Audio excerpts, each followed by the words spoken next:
Good morning, students. Today I want to show you one of the example of class and object. I have typed one program from your book only. You can see, you can compare the program with your book, page number 148. Just little bit changes I have done. Here the class item is being created. There two types of values we are giving of 10 items. That means there are 10 items. Their item code you can see on the screen. Item code, this one item code, 10 item codes, and their price. Okay, so for that I have declared the variable. Since there are 10 values, so more than one value, so we are declaring the array variable. So array variable we have to declare like that, subscripted value, item code, one is item code 10 values, item price 10 values. Now for creating the program, here in the program what we are going to do, we have to enter the values in the variable, and then we have to find the largest price, which item has largest price, and to find the sum of all prices. All the prices we will take out and we will calculate it and find the total sum. And then another is display. That means 4 functions we have to create. One is initialization, means we have to insert the values of the variables, that means 10 item code and their prices.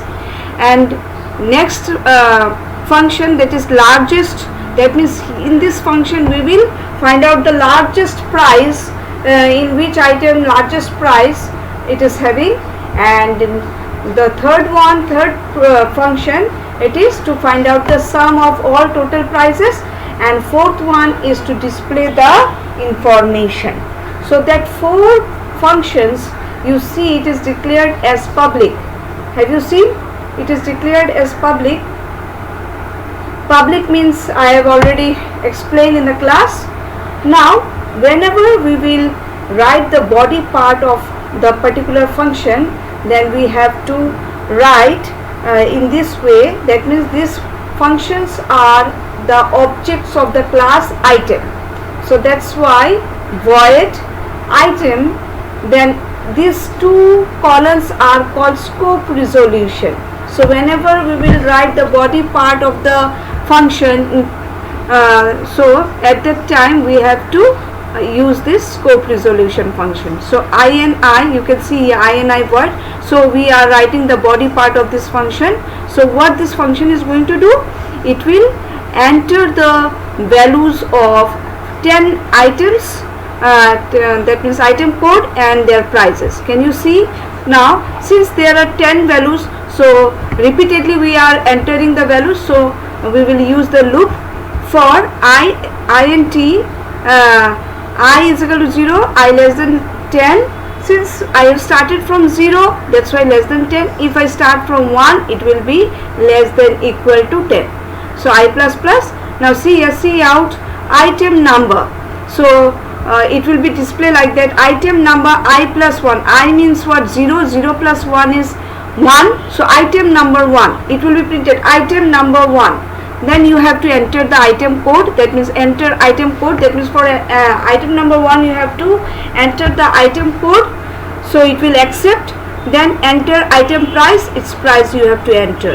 So this function, it will what it will do, it will insert the values when this program, that function will be called in the main program.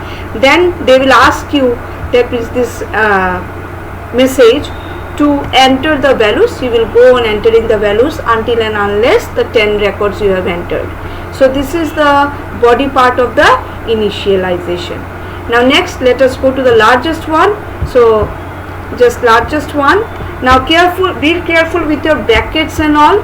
So this function created, so function body starts with the brace. Then since it is for, inside the for there are more than one line, so brace. If there are only one line, at that time no braces are needed. So next is this bracket close. Now go to the next function I have to start. So let us go. That is float item. This item is a class name, as you have seen. See, class name. So void means what? It will not return any value, and without void means what? It will return the value of large. You see, large. So here item largest void. Now here one another variable I have declared here, large equal to item price 0. What does it mean? That means the value you have entered in the, see here, enter item code I means what here? I is 0.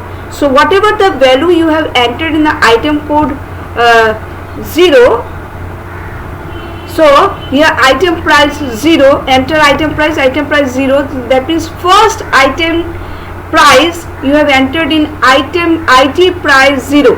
So that value it will store in the large initially. See, large equal to item price 0. Say for example, first item price you have entered the price of item. So item is say soap. Item is say grocery items we are entering soap. So one soap price is 30 rupees. So you have entered the value 30 rupees for first item. So that 30 it will store in large. Now it will compare. Now the next value, int I is equal to 1, I less than 10. That means the next value will be 1. That means if now in the large the 30 is there, if 30 is less than item price I is 1, that means next item price is 40. So here it is 30, here it is 40. So if 30 is less than 40, at that time the 40, that means the larger value it will store in the large. The main fact, that is the summary is there of this portion, that the largest value of the 10 items price, the largest value it will store in the large, and then it will return the large function. That means the value of large it will return to the main program. That means it will return to the main program. So this is the part to find out the largest price of the item. Let us go to the next part to find out the sum of all the prices. So for that we have to initialize some value to the sum, and sum is equal to sum plus IT price. That means it will go on adding. Say first item price is 30, second price is 40, third price is 42 rupees, fourth price is 45 rupees. So it will go on continuing adding, and it will store the final result in sum. So since 10 items are there, for that we have to give the for loop when we do something repeatedly. So to find out the sum, this part it is needed. So all the total price, all the price it will add up, and it will store in sum. Now come to the next part. Next part is void item display void. That means this part, what it will do, whatever you have entered the data, it will display on your screen. So there are 10 records. See here, I is equal to 0, I less than 10, that means 0 to 9, that means 10 records. Whatever the value you have entered before, so all it will display. So this function, it will display the details of all the programs. Now next part is,